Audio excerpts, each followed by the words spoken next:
With this, also some other principles which are given importance during creating user stories are discussed below. Some important principles हैं जो user stories के लिए important होते हैं. सबसे पहला प्रिंसिपल है आपका invest principle of user story. The acronym invest helps to remember a widely accepted set of criteria or checklist to assess the quality of a user story. If the story fails to meet one of these criteria, the team may want to reward it or even consider a rewrite, which often translates into physically tearing up the old story card and writing a new one.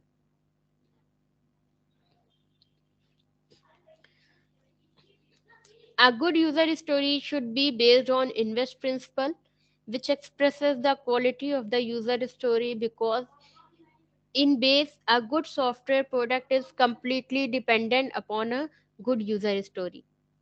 ठीक है. एक invest principal के help से हम लोग मतलब एक अच्छी यूजर स्टोरी हम लोग इन्वेस्ट प्रिंसिपल की हेल्प से बिल्ड कर सकते हैं.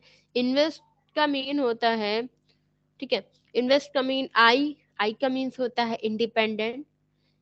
इन्वेस्ट में है आपका सेकंड वर्ड एन है, एन का मीन्स निगोशिएबल, वी है वैल्यूएबल, ई है estimable, S for small and T for testable. तो मतलब इन पॉइंट्स को हम लोग अगर ध्यान में रख करके कोई यूजर स्टोरी बिल्ड करते हैं तो क्या होती है, वो यूजर स्टोरी आपकी सक्सेसफुल स्टोरी होती है. मतलब वो आपकी जो क्राइटेरिया है उसको मीट करती है. तो यूजर स्टोरी कैसी होनी चाहिए? It should be independent, should be self-contained in a way that allows to be released without depending on one another. User story कैसी होनी चाहिए? किसी पर इंडिपेंडेंट होनी चाहिए, सेल्फ कंटेन्ड होनी चाहिए, किसी अदर पे किसी अदर स्टोरी पे डिपेंड नहीं होनी चाहिए. ठीक है. Then negotiable, only capture the essence of user's need, leaving room for conversation. User story should not be written like contract. User story कैसी होनी चाहिए? निगोशिएबल होना चाहिए. मतलब ये इस तरह की नहीं होनी चाहिए जैसे कॉन्ट्रैक्ट होता है, उस तरह से नहीं होना चाहिए. मतलब इसमें क्या होना चाहिए कि इसमें कन्वर्जेशन के लिए एक जगह होनी चाहिए. मतलब कन्वर्जेशन को इम्पोर्टेंस देनी चाहिए. यानी कि जो सामने वाली है, सामने वाले के जो आइडियाज हैं, जो सामने वाले की जो रिक्वायरमेंट है उसको इम्पोर्टेंस देनी चाहिए, सामने वाले की नीड को इम्पोर्टेंस देनी चाहिए, ना कि एक कॉन्ट्रैक्ट की तरीके से उसको फॉलो करना चाहिए. एक कॉन्ट्रैक्ट की तरह से नहीं होना चाहिए, निगोशिएबल होनी चाहिए, सामने वाले की नीड को इम्पोर्टेंस इसमें देनी चाहिए यूजर स्टोरी में. Then third is valuable, delivers value to end users.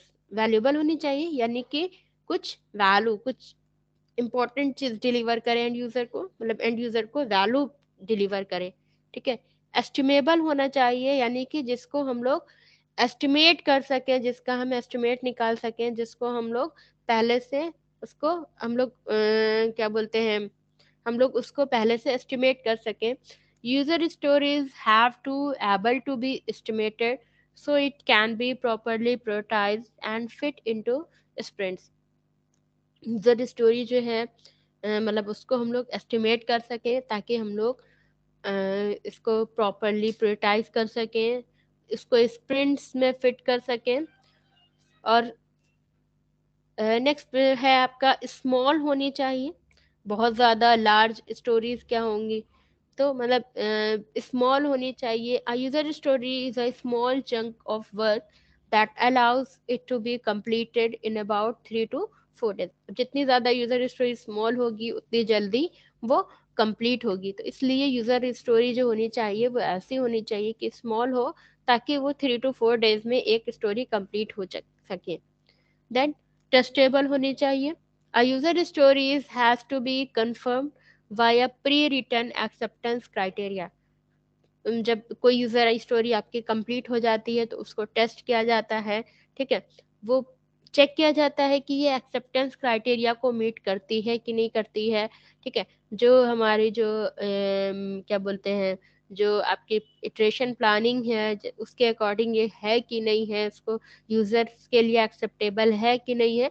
तो ये सारी चीज़ें चेक की जाती हैं बिफोर डिलीवरी।